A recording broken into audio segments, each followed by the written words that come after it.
Millions of words and thousands of people have tried to express the magic of Leonardo da Vinci. This is how Giorgio Vasari opened the very first biography of him within 50 years of Leonardo's death in 1519. The heavens often rain down the richest gifts on human beings naturally, but sometimes with lavish abundance bestow upon a single individual beauty, grace, and ability, so that whatever he does, every action is so divine that he distances all other men. Perhaps the most important word there is distances, because even Leonardo's most famous pictures tend to inspire awe, but not exactly affection. The Mona Lisa, which is here in the Louvre, and the Madonna of the Rocks, which is also here. They are paintings which keep us at a slightly uncomfortable distance. And that's why I'm drawn to a third painting by Leonardo, which is also here, much more approachable, though nowhere near as popular. And that is the Virgin and Child with St. Anne. It's less popular partly because experts have never agreed how much of it Leonardo may have painted himself. Some say virtually all of it, others little except the landscape background, while other experts at different times in their lives have said both those things. Personally, I cannot imagine how any of the mediocrities Leonardo surrounded himself with as assistants and pupils could have painted a picture as hauntingly beautiful as this one. At the apex of this pyramid of seated figures is St. Anne, the mother of Mary, grandmother of Christ. Far too young to be a grandmother, agelessly young, a lovely face with eyes downcast as though open to her private thoughts.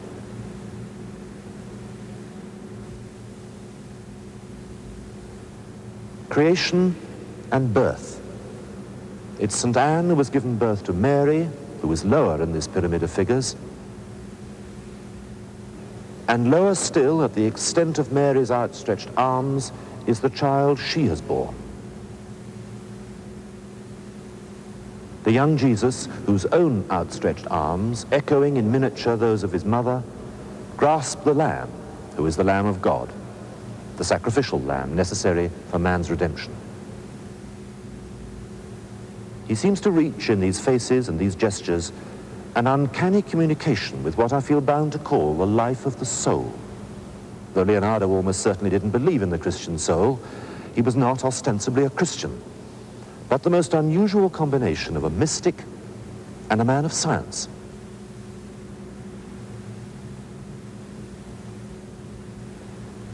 His extraordinary intelligence led him to inquire like a research scientist into how everything in the physical world functioned, and to set down his findings in words and in drawings.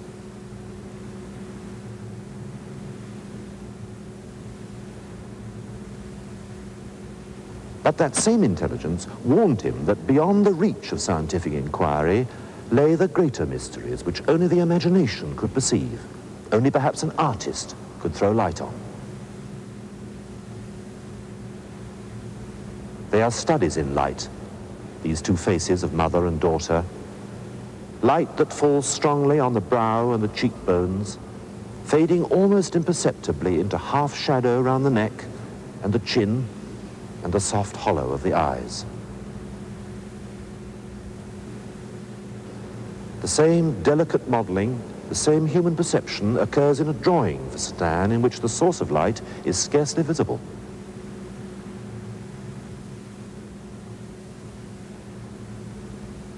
St. Anne, the Virgin Mary,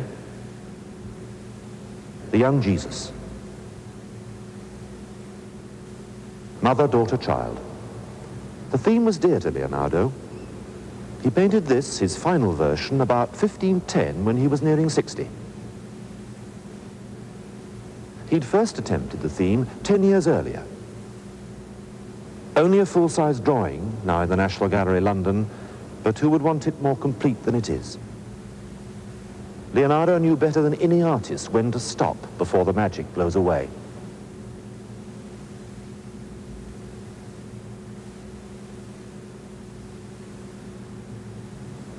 Leonardo left volumes of sketchbooks and notebooks on every conceivable aspect of our physical world. But the one thing he never wrote about, or virtually never, was himself. So that in the end, we don't know why he painted the pictures he did. He shares with Hamlet the irresistible appeal of enigma. And we can only surmise what it was about the theme of this picture which so preoccupied Leonardo for so many years. Sigmund Freud, in a perceptive essay on this painting, suggested that the key to its meaning lay in Leonardo's own illegitimacy, since effectively he had two mothers, his own, a peasant girl his father never married, and his father's actual wife, with whom the boy Leonardo soon went to live. At any rate, the theme of motherhood runs strongly through Leonardo's art. The Benoit Madonna in Leningrad, an early painting. The mother, almost a child herself, her face laughing with the joy of love and sharing with her son the pleasure of a tiny flower.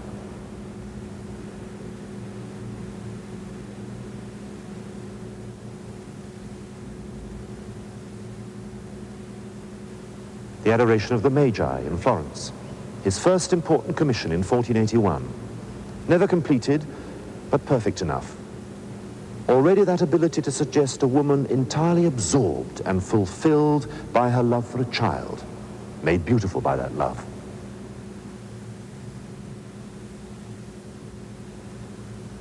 And a year or two later, the Virgin of the Rocks here in the Louvre. The mother absorbed again, the lids heavy, eyes part closed, closing her thoughts to all outside her emotions of affection and protectiveness towards the child.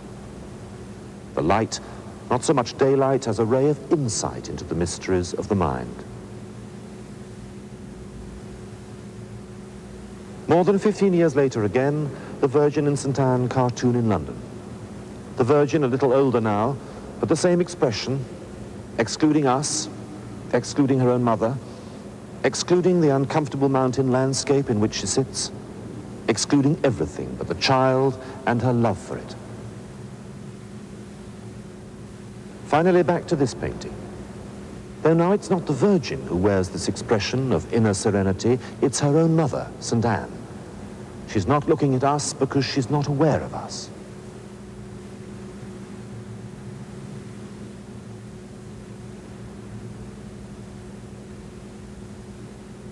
What should we feel like if she did look at us? Well, of course we know. Queen of those same mountains, Mona Lisa has lifted her head full into the light to award us the most searching interrogation in art, knowing the answers already.